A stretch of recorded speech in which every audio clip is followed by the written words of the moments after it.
inheritance.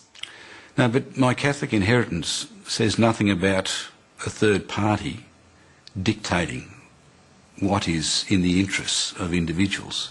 It is about individuals taking responsibility for their lives. That's what my Catholic inheritance is about, but at the same time being mindful of those, not through their own design, by accident or by fate or whatever, who are unable to look after themselves, being aware of those in the community and looking after those in the community. But you can only look after those in the community that can't look after themselves if you make the most of the other opportunities, if you create the wealth and create the opportunity. And I think it's that balance. But it's not a question of being dictated to by some nanny state, by other authorities who know better than you. We know what's in our best interests. We are best placed as individuals to make those judgments. What about the people of Australia that want a decent future in this country? By the early 90s, Andrew Robb was inside politics. He was federal director of the Liberal Party, running John Hewson's 1993 election campaign, which included a 15% GST. I couldn't agree more. No government scare tactics. As you know, 1 million Australians are out of work. As the Labor government struggled with high unemployment and interest rates, commentators thought the Liberals could not lose until counting began.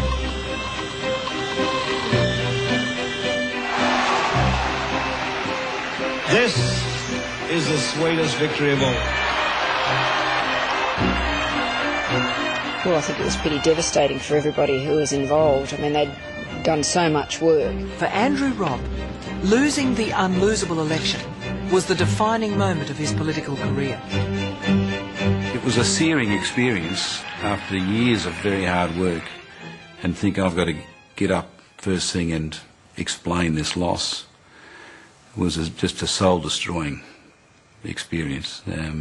But in many ways it drove me then, I think, for the next 3 years. It gave me, I think, a resolve and a ruthlessness that perhaps I didn't have before. So it was a form of epiphany? It was, yeah. I think it took me to another level of achievement, in a way. I could have easily got the chop. Well, some people wanted you to have the chop. Yeah, well, not unreasonably. I mean, I could understand that. We lost, and we lost the unlosable. So I felt fortunate to have the opportunity to stay on. I think I learned an enormous amount. I was quite green in many respects in running a national campaign. I hadn't run one before, but I hadn't had the campaign experience of others either. So I did learn an enormous amount, and I felt a lot more sure-footed the next 3 years about what had to be done and what should be done and what should not be done and all the rest. So you became a hard man? A little harder, yes. Well, I learned, I think, what I had to do to manage a team and to impose a template on a team. I don't think I'd done that in the lead up to the 93 election. A new definition of Australia has been written by the man who Australia has embraced as its new Prime Minister. Will you welcome John Howard? After 14 years in opposition, the Liberal coalition finally won government in 1996. Andrew Robb was the architect of John Howard's winning campaign. It was a huge personal victory. I just think it was relief. I mean, actually, I've heard other people say who've, in all sorts of walks of life, when they've achieved something that they've been set themselves for. In the end, it was just enormous relief, really, that all of that had come to fruition and we had succeeded.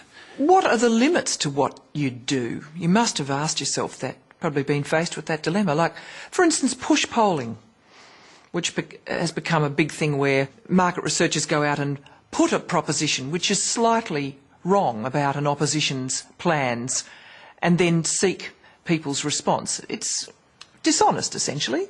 Yes, I agree with it. I agree it would be dishonest. Would you ever do something like that? I've never done it. I mean, I've been accused of it.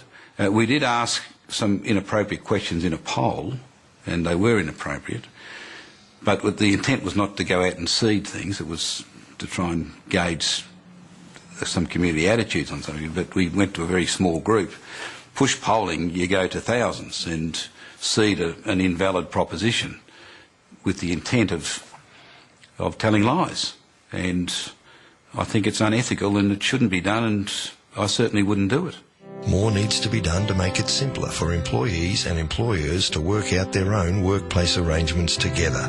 We need to find... After being elected to Parliament in 2004, Andrew Robb was appointed as chairman of the government's task force on workplace relations reform. To hold Australia back. It's why we're introducing Work Choices. Work Choices ushered in sweeping changes to industrial relations laws, built up over 100 years in Australia, fundamentally altering the rules around collective bargaining and the rights of unions and workers. That's what Work Choices is all about. Turning Australian industrial relations around, it's a bit like the QE2.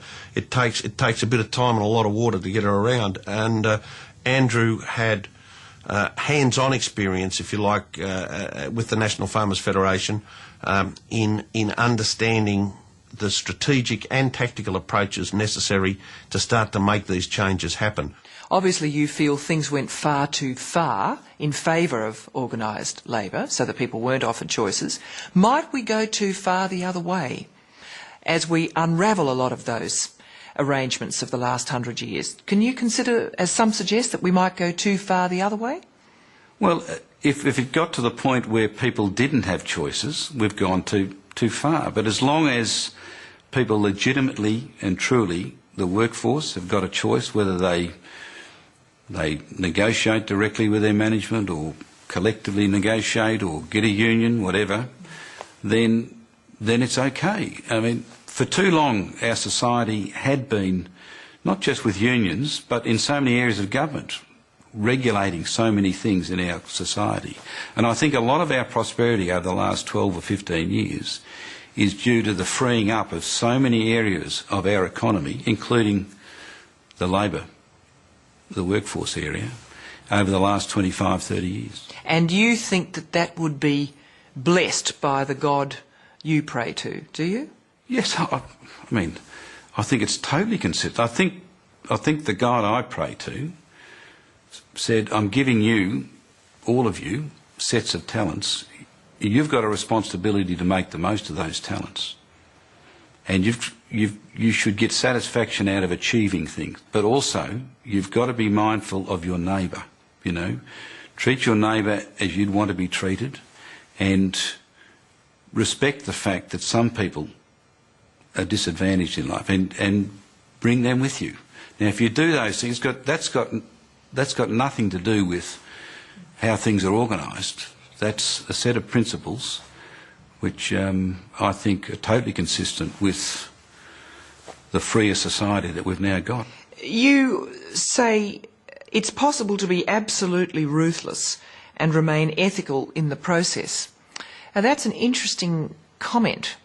I mean, if the Macquarie Dictionary says ruthless, without pity, merciless.